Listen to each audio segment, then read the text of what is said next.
ئەگەر بەنیازبی ژن بۆ کوڕەکەت بێنیت یان کچەکەت بەشوو بدەیت یان ئەگەر خۆت بەنیازی ژن بهێنیت یان شوو بکەی دەبێت بیرێک لە جلی بووچێنی بکەیەوە چونکە هەمووان دەزانن ئەو جل و بەرگانە بوونەتە بەشێکی گرنگ لە پرۆسەی پێکەنانی ژیانی هاوژینی و ئاهەنگی بوو گواستنەوەدا. بۆ زۆر کەس پارەت هەبێت یان نا دەبێت هەر بیکەی، زۆر جار تێچووەکەشی ڕەچاو ناکرێت.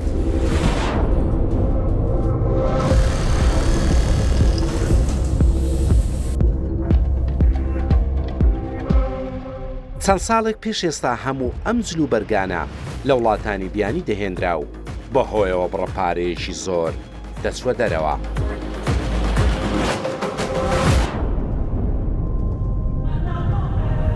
ئێستا لە هەرێمی کوردستان 15 کارگەی دوورینی جلی بووکەن.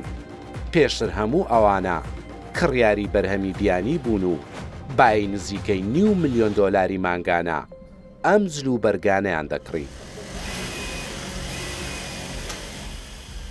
ئێستا تەنها قوماش و مۆری و مەرزانەکانیان دێن و لە نێو خۆدا دروستی دەکەن.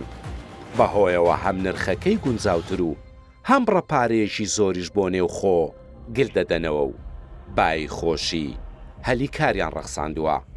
هەموو ئەو کچ و کوڕانەی پرۆسەی هاوسەرگیریتان لە پێشە ورد و درشتی ئەم بەرنامەی مەیدین کوردستان سیرکەن.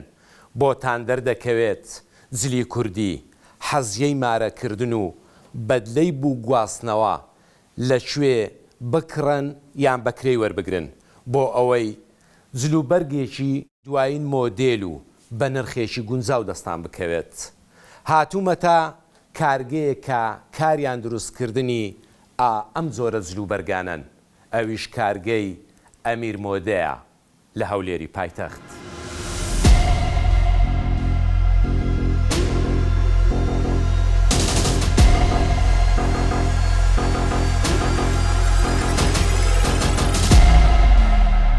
ئەمیر عەبدوڵڵاه خاوەنی کارگەکەیە.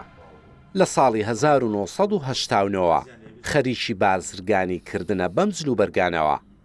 ساڵی 2017 کارگەی دوورینی جل و بەرگی داناوە. دەستپێکی کارەکەش چیرۆشی خۆی هەبووە. دەوان ناخۆشترین چیرۆکە دەتوانم برێم لە ژیانم چونکە ئەمە دانیشتە بووین خەریکی ئیش و باسی شتانەمان دەکرد، ئەوانش تورکن خەڵکی تورکیانە زۆر هاوڕێش من، بەڵام گوتی ئێوەی کورد تەمبەڵن لە ئیشێ، نازانن، هیچ شتێک نازانن، هەموو شتێک لە دەرەوە دەینن. منیش لەوێ وەعدەکەم بە خۆمدا گوتم ئیلا من وەکو کوردێک دەبی ئەو ئیشە بوو بۆمە کوردستان، کارگەیەکی ئاوادا بێ، کارگەیەکی وا دروستکەم و بتوانم بە خەڵکانێک دروستیشکەم کە خەڵکی خۆمان بن. ئێستا کارگەکەی ئێمە تەنیا یەک شەخصمان لەکنە بیانیە، باقی ئەوەکەی هەمووی خەڵکی ئەو هەولێرەیە و بە کوچ و کوڕەوە.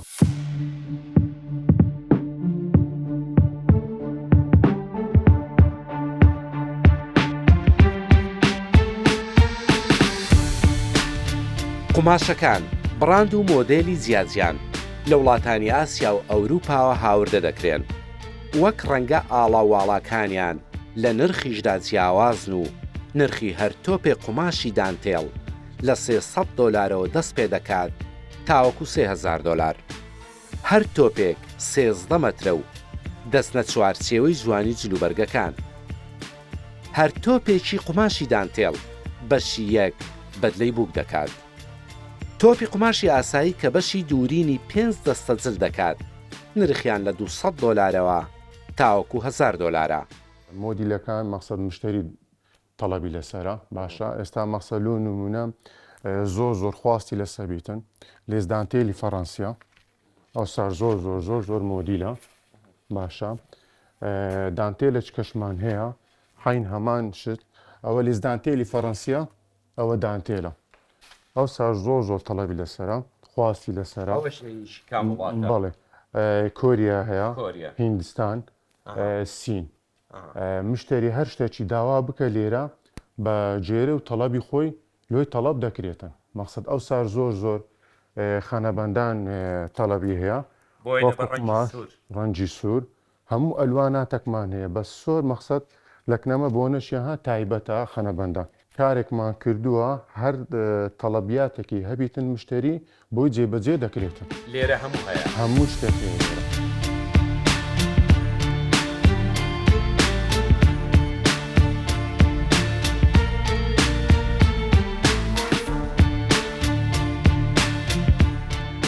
تاوەکو ئەم پارچە قماشانە دەبنە جلوبەرێک قۆناغی زیاد دەبڕن جلی بووک هەیە نزیکەی 2 مانگ کاتی دەوێت تا ئامادە دەکرێت هەرزانترین بەدلەی بووک نرخەکەی $500 و گرانترینیشیان $15,000 واتای 1 دەفتەرونی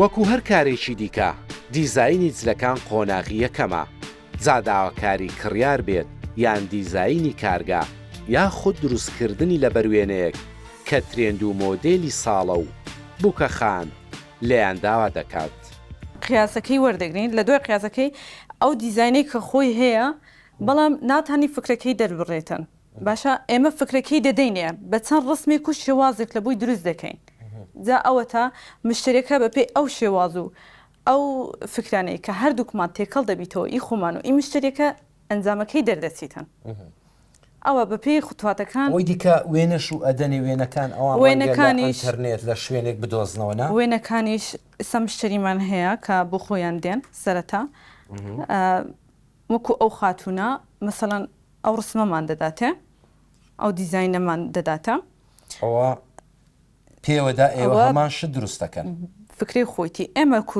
دروستمە چۆن دروستمان کرد ئەوە خطوە بە خطوە دەڕۆین ئەها سەرەتا یەک بەس دیزاین دەکەین بە قەڵەم ئەو قەڵەمەش تایبەتە بە کاری دیزاین ئەو قەڵەمە دواتر کریستاڵەکان کاری دەستی و کاری دەستی و ئەوانە و دوایە تەماشاکان سیرکە خطوە بە خطوە ڕۆیشتووە باشە لە ئەنجامەکەی ئاواهی دەرچووە کە ئەو مشتریە هاتە ئێرانەش زۆر واسواس بوو وتی ئێرە یەکەم شوێنە کە بڕوان پێ هەبیتم بتوانم لێرە ئێستا ئەمە دوای دیزاین و ئێستا تاو نەبووە ئەوە کاری مەیە ئەوە سەرەتا کە مشتریەکان دێن قیاسی وەردەگیرێتن سەرەتا دەمەوێت ئەوەتان پیشاندەم شتێکی ئاواهیە سادەیە بەس قالبی سەر ڕای ئەوەی کە قیاسی وەردەگری بەس لەسەر جسمی بەپێی ئەو سەتەنە بەپێی ئەو ئەوەیە قیاسی وەردەگرین تەنها قیاسی وەردەگرین باشە لە دوای ئەوە خطوەکی تریشمان هەیە دێتە سەر ئێرانە کە قالبەکەمان وەرگر چونکە بەدلە ئەساسەکەی لەوەیە کە ئەتوو قالبەکەی ڕق بیت و جوان بیت و فیت بەبەری بوەستێتن لۆچی نەبیتن ڕێک بیتن ئیتر کە ئەوها دروستمان کرد دێنە سەر نەخشەکەی دادنێت کە ئەوە هەمووی کاری دەستە و بە ئیشی دەست دروستمان کردێ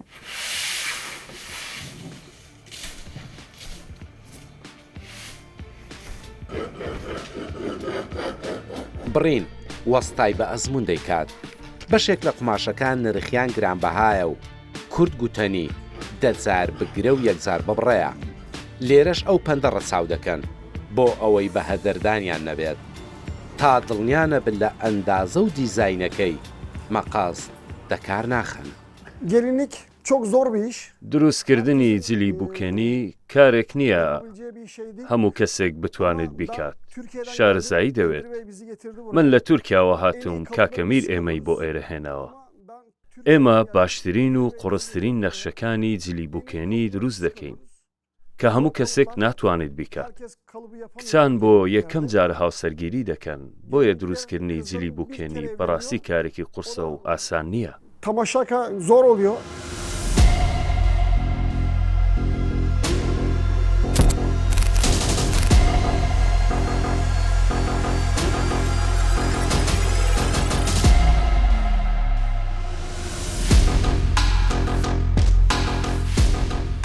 بیست و پێنج کەس لەم کارگەیەدا کار دەکەن بەڵام لە بەش و نهۆمی زیادە لێرە گڕەی دوورین ساڵە و لە هەموو بەشەکانی دیکەش دەستی کاری زیاتر پێویستە دوورینێک دەبێت چەند زۆر قوماش و پارچەی بچووک پێکەوە بە زۆرەها مۆری و مەرجان گرێ بدەن سەلیقە و کارزانینە کە دەمی ئامێری دوورین مۆری و مەرزانەکان تێپەڕ دەکات و نانهاڕێت. دوورینی جلی بوچێنی کارێکی ئاسان نییە، هەموو بەرگدوورێک ناتوانێت کارە بکات، چونکە زۆرترین کاری جلی بوچێنی ئیشی قماشەکان ئیشی دەستی لەسەکرێ.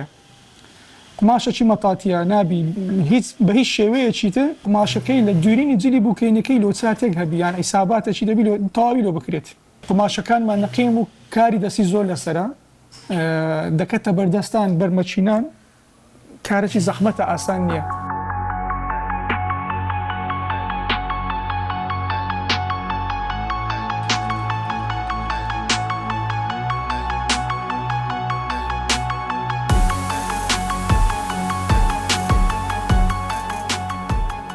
هەموو جلەکان کاری ئامێری دوورین نییە.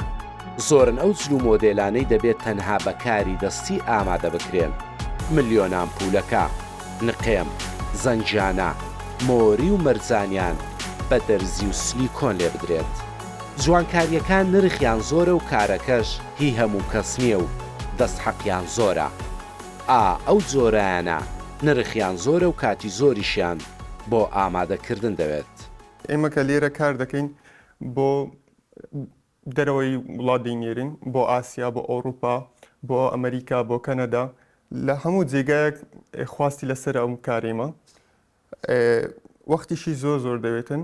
جاری وا هەبووە کە بەدلەمان دروست کردووە نزیکەی چ ڕۆژان پێوە بووینە بۆ 50 ڕۆژ. کاری وا هەبووە نزیکەی 15 کیلۆ بەس ماوەدمان لەسەر ئیش پێ کردووە.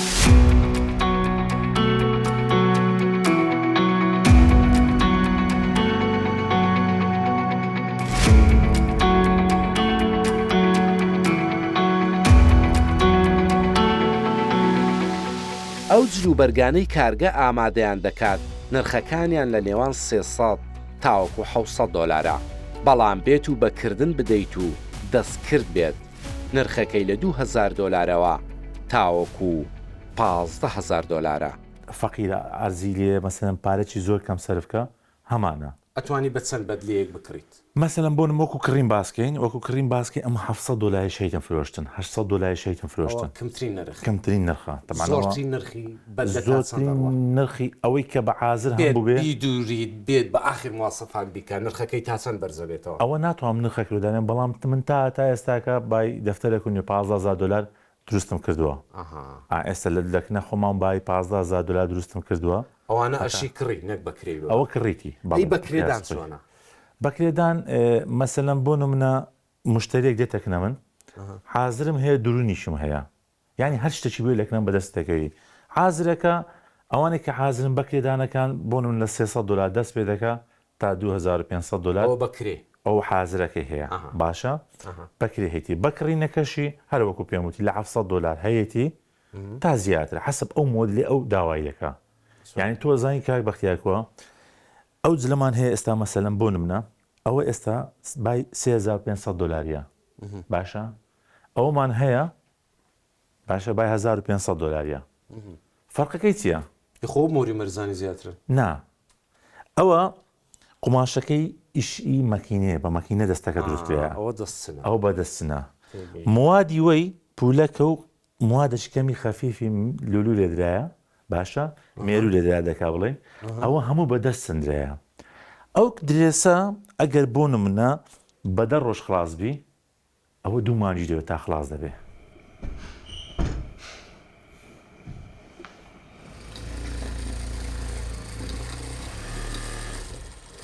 جلیش هەیە هەمان قۆناغەکانی بەدلە دەبڕێت تاوەکو ئامادە دەبێت بە هەردوو شێوازی ئامێر و کاری دەستی دەدورن.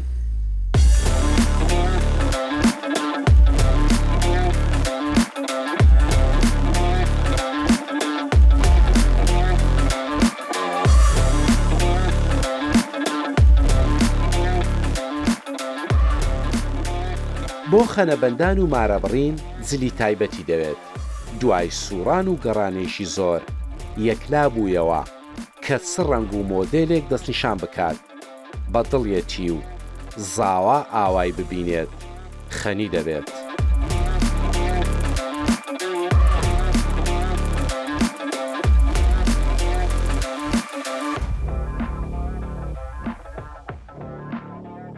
من باسیەوەم کرد گوتم زاوە ئاوا بتبینێت خەنی دەبێت هەر بەڕاستی شوایەوە نییە؟ ئەکید یعنی جلەکەت بەدڵ بوو کە هەڵت بژارد و خۆت گۆڕی ئەگەر هەڵبژاردەکە ئەمیر وە دەبێ هەرە بێ ئاوا بێ باشە بۆ ڕوودکردە ئێرە یا لە ناو خۆدا حەزیایە کڕی بۆ مارەکردن لەبەرەوەی درێسەکان پێشتر بینیومە و جێگەیانم بینیوە بەڕاستی درێسەکانیان جوان بوو لەبەرەوە هەڵمژارد لە شوێنی دیکە پرسیارت کرد لە ڕووی نرخ ئەکید ئەگەر کەسێک بچێتە ناو پرۆسەوە ئەبێ پرسیار بکە بزانێت نرخەکان چۆنە و کوالێتیان چۆنە و دیزاینەکان چۆنە ینی نرخەکانت بەدڵە لە نرخەکان دیزاینەکان هەموو تایبەت یعنی پێویست نییە بچێ شوێنێکی دیکە هەر لە شاری خۆت لاو لێرەتوانی کام جلی بوو چێنیت گوێ مارەکردن گوێ پەیدایکەینە ئەکید باشە زۆر گەڕای بۆ ئەوەت هەڵبژارد بۆ ئەوە دەستنی شاکر هۆکار چ بوو دیزاینەکە جوانە ڕەنگەکەی هەستم کە لێمەوە شێتەوە و ستایلەکەم پێ جوان بوو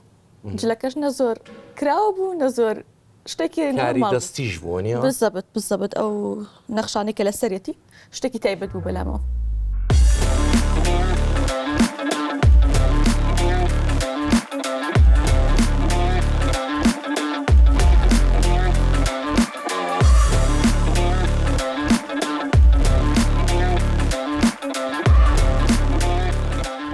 پەری مانچێک پێش گواستنەوەی بەدلەی بوشی بەکردندا بوو جلەکانی تەواو بوونا ڕۆژی گواستنەوەی هاتووە و تیفتیفەی دەکەن ئەو جلوبەرگەی کە شێوازەکی قەڵەبارەق بی ناتوانێت لە هەمان کاتدا مەیکەپەکەش مەیکەپەکی تۆغ بەکاربێنی یعنی یەکەچیان دەبی سادەبی یان درێسەکە یان مەیکەپەکە ئەگەر مەیکەپەکە تۆخ بوو بابنە قەڵە بارەق بوو دەبی درێسەکەی شێوەی سادەبی قەداحەکە شێوەی سادەبی یانش بالعکسەکەی هەرتەواو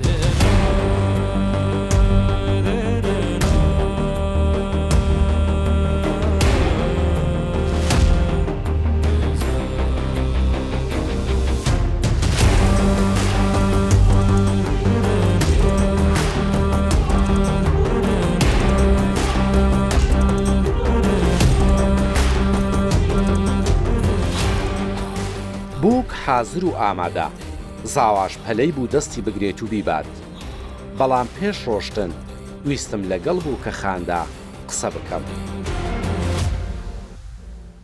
جا ئەو جارە پیرۆزە زۆر سپاس جلوبەرگەکانت ڕالێ بوو لە بەرچی لێرەت هەڵبژار نەچووی لە بازار یەکێکی هاوردە بکڕی زانی ئەم ڕۆژە زۆر تایبەتە یعنی حەزم لێ بوو درێسێک بیتن کە لە خەیاڵم دابیتن لە بۆم دروست بکەن چکە زۆر جاکە دەچێت دوکانەکان جاری وایە گەورەیە کە بچووک دەکەیەوە ئەو دیزاینەی دەرناچێتەوە کە تو لە خەیاڵت بوو تێدەگەی ئەو جاکە شوێنێک بیتن یعنی لۆ دروست بکەن کە ئەو شتەی لە خەیاڵدا زۆر تایبەتتر و جوانتر دەردەچیتن بۆیە منیش میرمۆدەم هەڵبژارد باشە تۆش ڕات لێ شەرتی تۆی باشە پیرۆز هەم مەیکەپەکە هەم درێسەکە چکە هەردووکیانم لەرە کرد بەجددی زۆر تایبەتە دەستیان خۆ بێت.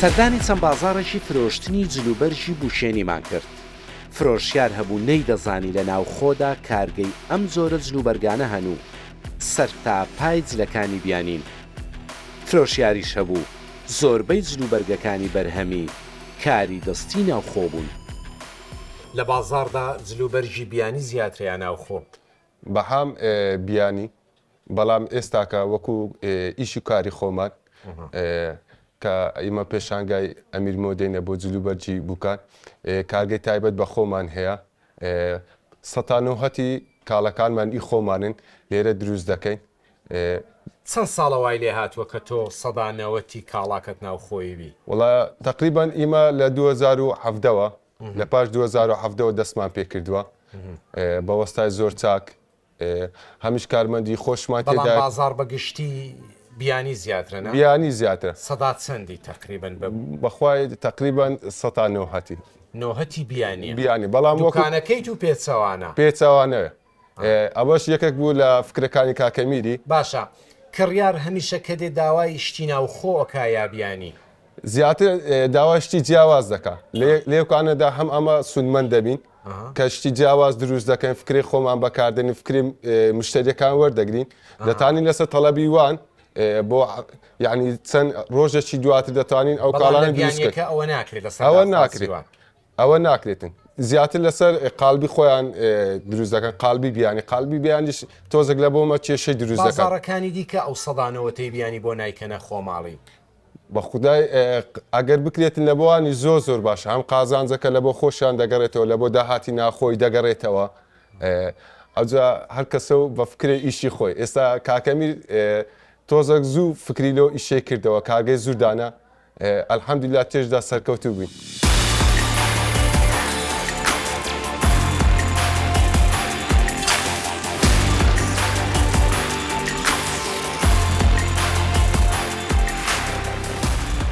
لە ڕووی نرخەوە جلوبەرجی کارگەکانی ناوخۆ هەرزانترن بە بەراورد بە بیانی بەڵام زۆری و بۆریان لە بازاڕەکاندا و کەمتر ئاشنابوونی کڕیاران بە بەرهەمی خۆماڵی وای کردووە هێشتا فرۆشی بیانیەکە زیاتر بێت.